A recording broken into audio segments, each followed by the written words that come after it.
More than 3 days have passed since the latest patch, so in this video we get to see what are the real best decks in Hearthstone after the latest nerfs and buffs. So if you're serious about Hearthstone, drop a like and subscribe to the channel, and don't forget you can capture some Hearthstone coaching. And also, there's this new thing on Medify called Groups, which is basically like Patreon, and it would be of huge help to me if you actually consider supporting me for $3 a month on their platform, because there's a huge contest there right now, and they're basically giving away free money. Like, if I literally get like about 15 supporters for only $3 a month, they also throw in something like $300, which is absolutely insane. So I'd really appreciate it if you guys want to support me. This would be the best way to do it right now. This contest ends by the end of the week, so thank you in advance. Now let's check out the decks. You are not prepared! The first deck on the list is actually going to be Flood Pally, and I gotta say, yeah, the deck definitely feels pretty strong right now. It has tons of games, tons of win rates, and all around you can be climbing with it pretty quickly. Not much has changed about the deck, honestly. The nerfs or buffs didn't really affect it, other than just making some of its opponents weaker. But yeah, we still have the 3 best 1-drops in the game for it. We have a single copy of Boogie Down. You have a Gold Banner and Hi-Ho for some card draw. Mining Casualties helps you have sticky minions on the board. Gorgonzorm helps you go wide easily. Showdown nowadays, you can't discount your Zilliax twice like that, but you still discount your Sea Giants twice like that, so that also definitely helps. We have Mustard to go wide, we have Boogie Down to go wide, a couple of Crusader Auras, and a couple of Flash Sales, and these are the 5 only Holy spells, so don't expect anything more out of your Hi-Ho. We have a single copy of Pozic in here, which is a pretty sticky minion, and a lot of people don't really realize how bad negative tempo this card could be against the opponent. And this basically helps you get a better Crusader Aura turn after, and you also kind of force the opponent of actually skipping their turn playing free useless do-nothings or something else, but you get the picture. It's basically tons of negative tempo, and yes, you could overdraw the opponent with this as well. So a Captain Therum is extremely helpful, and if you coin this out on turn 4, it's tons of stats for cheap. Amidas is obviously in here for some extra buffs usually, and also the passive can be quite the bitch to handle for a lot of opponents. Azalea is the +1/-1, and even though it did get nerfed, you still get to play this for 1 mana if you have 6 other minions on the board.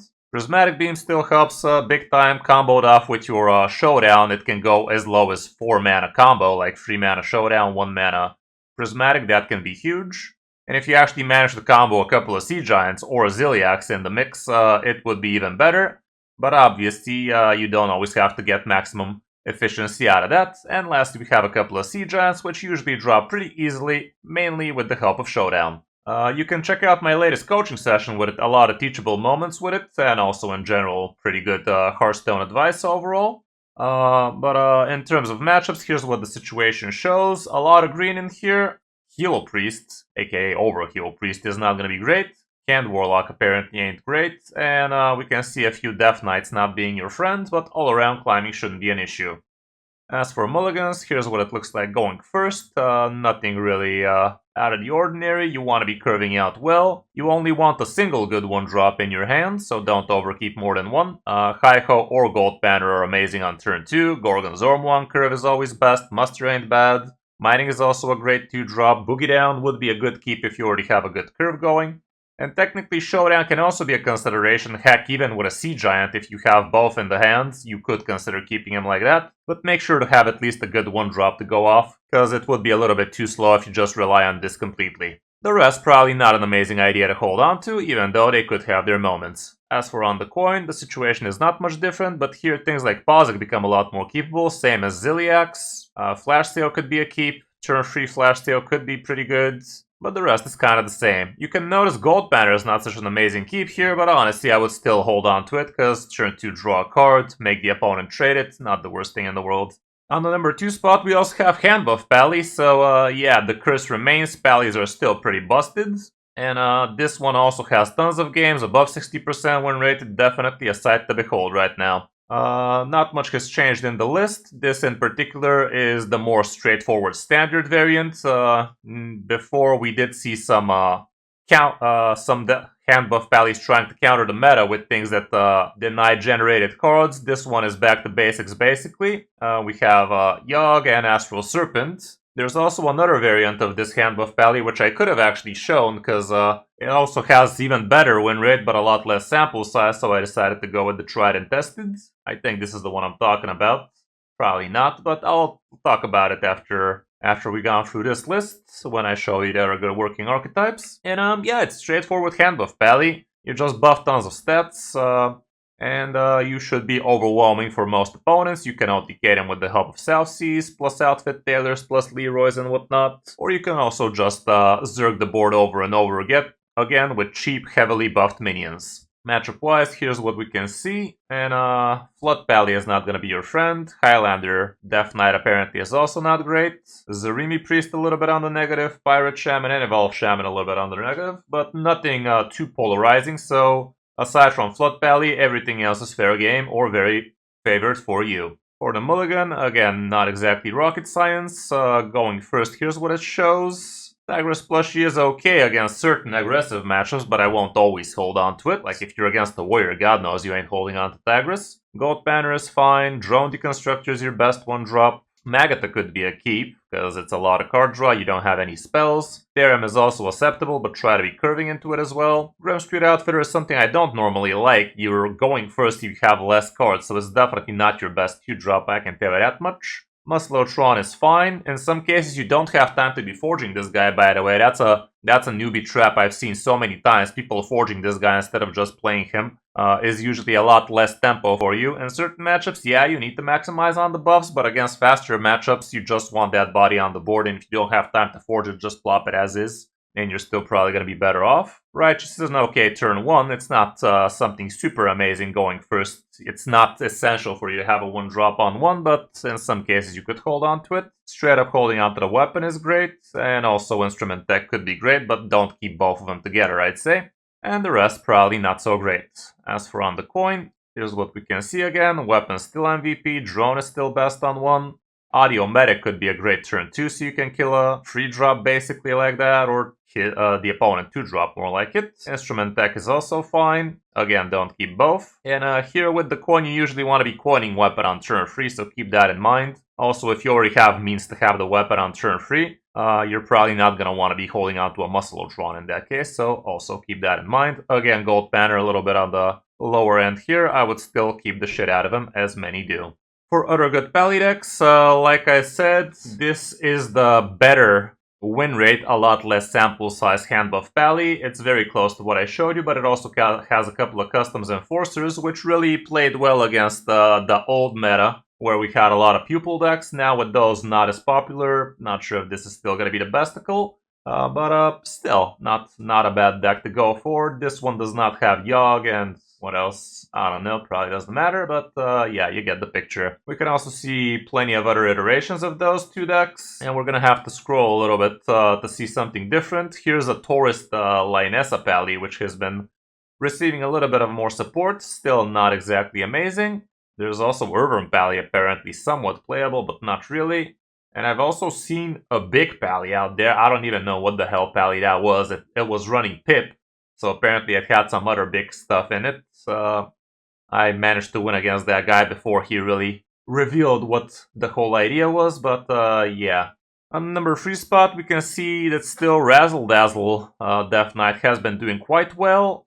I can attest to this deck. It's super powerful, super hard to play against, and super easy to climb with. Been smashing a lot of coaching action with it, and we have been having a blast with it, so yeah. You can definitely check out my detailed videos about that deck. This particular list is very popular. I definitely believe we played plenty of this exact list. And here we can see it's not running the Cold Feet, which has been quite decent in the deck actually. This one relies on a second copy of Natural Talent, and I'm not even sure what the other different card here is. Probably not that important, but yeah, it's super fast on the board. You only have a single 1-drop, so it's a little bit harder to curve efficiently with it, but Miracle is still pretty MVP. It's also a Death Rattle minion, so you can combo it off with your Buccaneer, which can be pretty nice. A cool thing about this deck is you can literally tempo out Buccaneer on an empty board on turn 1 or 2. And sometimes the opponent literally loses their mind against you, because they're expecting you to pop off big time with it. Usually you don't. But if it sticks, you do have the potential to pop off with a second Dreadhound like that, with a second Harbinger with the Reborn, Miracle Salesman, and the obvious use for it would be your Reska, but that's something you do a lot later in the game.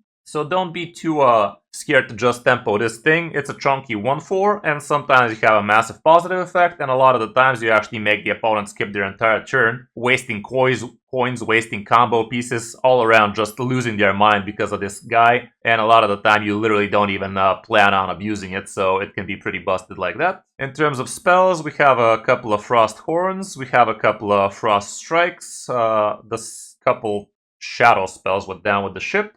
Single copy of a fire spell would be your Malted Magma, and we also have a couple of natural talents for your natural spells. So your buttons is only going to be drawing you 4 cards at most, but a lot of the times it's only 3, heck even only 2, if you get unlucky and draw most of the spell schools naturally, so that can be annoying. We also have Gorgon Zormu for tons of stats. We also have a couple of Rainbow Seamstress in this one. That's actually kind of awkward. Don't forget, you can run Rainbow Seamstress in a deck like this. You're just not going to have the lifesteal here because you have Frost and Unholy, so it's only Rush and Reborn. I'm not really a big fan of the Seamstress, honestly. Now that I think about it, I used to run Talnos in here so you can get a lot more damage out of your Malted Magma like that. And what was the other spell? What was the other thing we were running? Can't really remember, but the Seamstress is a little bit iffy if you ask me. But this is shown as the best performer with tons of stats, so I'm just following the stats here. Horizon's Edge can be tons of damage, especially if you have plenty of minions on the board to cycle with. Marrow Manipulator, don't forget to count how many corpses you have.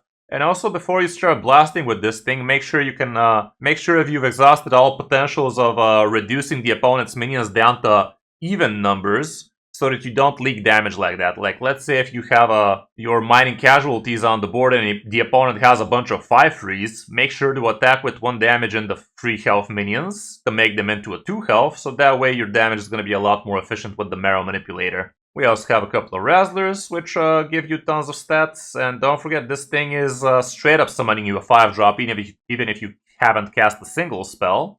So even without casting spells, this is still more than 6 mana worth of stats, but obviously you want to be loading it up a little. But don't lose your mind loading it too much, like a couple of spell schools is enough for this to be overwhelming super early, so keep that in mind. And lastly we have Reska, so you can steal some stuff, and she can be pretty powerful on her own. Matchup-wise, here's what it looks like right now. We don't see anything too polarizing. Everything is above 45% win rate, so you can't really say it's a bad matchup for you, just slightly unfavored. And as for the mulligan, here's what we can see. Going first, the situation is as shown. Miracle Salesman, obvious MVP in both scenarios. It's your only 1-drop, so always gonna be a good keep. Buttons could be a good keep as well. Apparently Rainbow Seamstress is pretty good in the deck. I don't know. I feel like she's not that amazing, but apparently they might be onto something. Gorgon Zorm was pretty good. Location could be a key, but I wouldn't really keep it if I'm not curving out with a 1-drop, maybe even a 2-drop. Dreadhound definitely is great. Harbinger is good. Horn is something you can keep if you already have a good idea of what you're going to be using it for, because this way you can definitely plop tons of value on the board super early, and a lot of opponents can't handle that. Mining Casualties I can also see myself keeping. Brittle Buccaneer as well. Yeah, if you have a 1-drop, you can definitely keep plenty of the 2-drops as well. Don't keep spell schools, however, aside from Horn. You want to be getting them through the help of buttons if you can. And yeah, that's about it for going first. And as for going second, Reska, I would still not hold on to straight up. Gorgon Zormu, Harbinger, Dreadhound definitely great going second, so you can actually be reactive. Miracle's still great. Horn is still good. Even better, here just don't get baited into trying to play 2/2 drops on turn 1. If you coin out a 2-drop and then use the Horn, you're only going to have 1 mana left, because you don't get a mana crystal, you just get 1 mana. So keep that in mind. And even Razzler could be a consideration here, but you gotta have a perfect hand for that. Buttons, I'd say, is still pretty good. And honestly, Horizon should still feel nice. Same with Rainbow Seamstress. Like, you are going second in the end of the day, you want to be reactive, so I don't know, the stats are a little bit wonky in my book. For other good Death Knight decks, Corpsicle Death Knight with even Climatic Necrotic is at the top, very small sample size, so don't put too much weight on it. This is the deck I showed you, not the bestest of sample size, but definitely huge win rate, so I needed to show you that. Here's a variant I was using actually, Razzle Death Knight. With 3,500 games, almost 60% win rate. Here's the Thanos, here's a couple of Cold Feet, just a single natural talent. Definitely could attest this was a very strong deck, so this honestly might be the better variant if you ask me, but this is what the stats show. We can also see some other iterations of those two decks. Death Rattle Death Knight apparently is a thing. Wow. It's Stats are actually kind of impressive, but the sample size is super small, so take it with a grain of salt. We can also see straight up Frost Decay doing somewhat fine with Frostworm, but nowadays it feels a little bit too slow. And there's also Highlander Death Knights out there. I have seen a few of them. They can be strong, but really not that impressive if you ask me. On the number 4 spot, we apparently have Zarimi Priest still. Honestly, I haven't seen Zarimi Priest in quite a while, personally, but I don't know. The stats are definitely there. This is still close to 60, above 3,000 games, definitely up there. And not much has changed for Zarimi Priest as well. It's literally the same list I shown you from the last top 5, so no reason for me to go into too much detail here. I have given you a guide about this deck not too long ago. Nothing has changed, so yeah, you can check that out. It's definitely not an easy deck to pilot well, but it can be very powerful if you know what you're doing with it. Here's the refreshed matchups nowadays. Apparently Demon Hunters are not going to be your friends. Same with Flood Valleys, Evolve Shaman, Pirate Shaman, and Insanity and Pain Warlock, and Overkill Priest as well. But as you can see, there's also plenty of green up there, even though I did say some of the most popular matchups out there right now, so should be easy for you to climb mostly, but not gonna be a breeze against some matchups. Mulligan-wise, let's go over them quickly, show you the stats.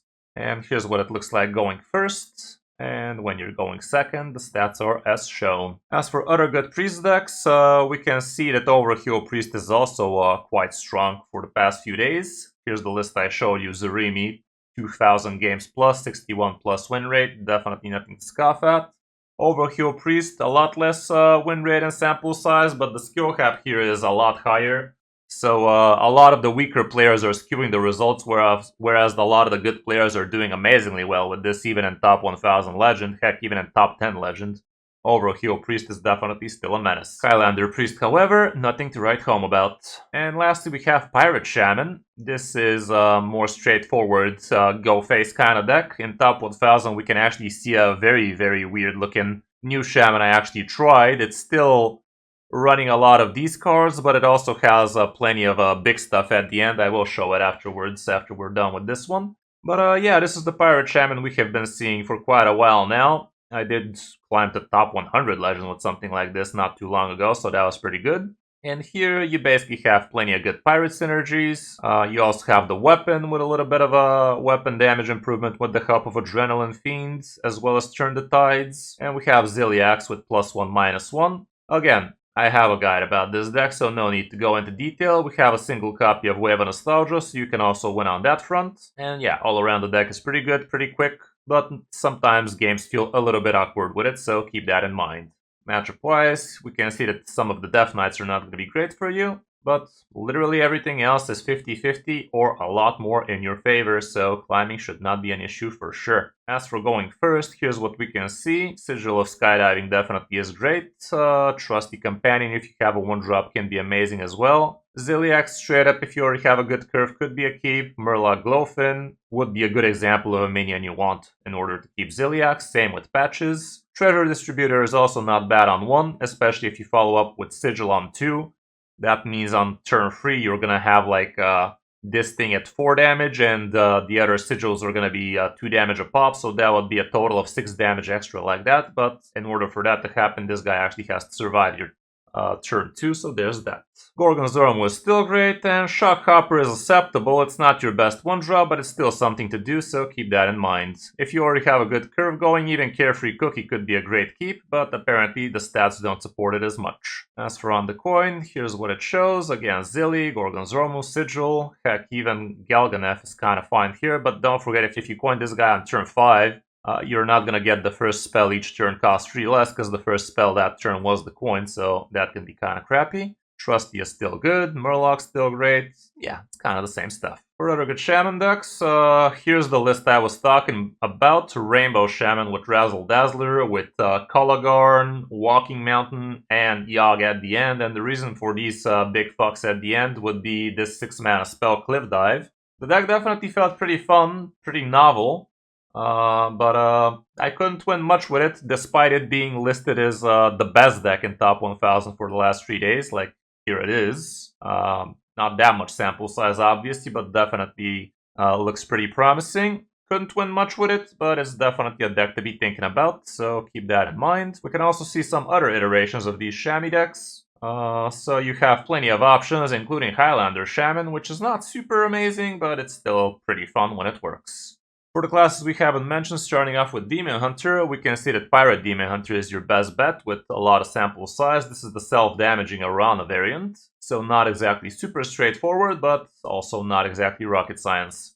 We can also see the more straightforward Pirate Demon Hunter, not as amazing, 55 win rate, low sample size, but still could be worth a shot. And we also have a variant with Marin, pretty weird if you ask me, but it's up there. And Highlander Demon Hunter, not amazing so far. With Druids, honestly, I could have included Dragon Druid. It's still one of the most popular decks out there, but as you can see, it's nowhere near a 60% win rate, so I should not have included it, if we gotta be honest. Highlander Druid has also been gaining popularity even in top legend. I've seen plenty of it, and it's still pretty fun to slap with. We can see that Concierge Druid has been dropping off quite well. Right now it's at 52% win rate. It's still good, but you gotta really know how to make that deck work nowadays, so I guess it's not as popular and it's not as strong as it used to be. So yeah, these are your free options for Druids. Hunter definitely received plenty of support this round of buffs, but still not that amazing. We can see that things like Breakfast Hunter are back at playable rate, 56% win rate, 1100 wins, definitely not bad, but nowhere near the 60% we have been used to. We can also see Secret Hunter still doing fine, and not much else. Highlander should also be fine, but no list has emerged yet. With Mages, Elemental Mage is still basically free and pretty good. We have also been seeing plenty of Sith Mage in the top ranks, actually. In the lower ranks, it's not as amazing, but it can still definitely do a lot of work if you know how to play this one. Big Spell Mage is apparently also somewhat playable, but nothing close to the decks I've shown you so far.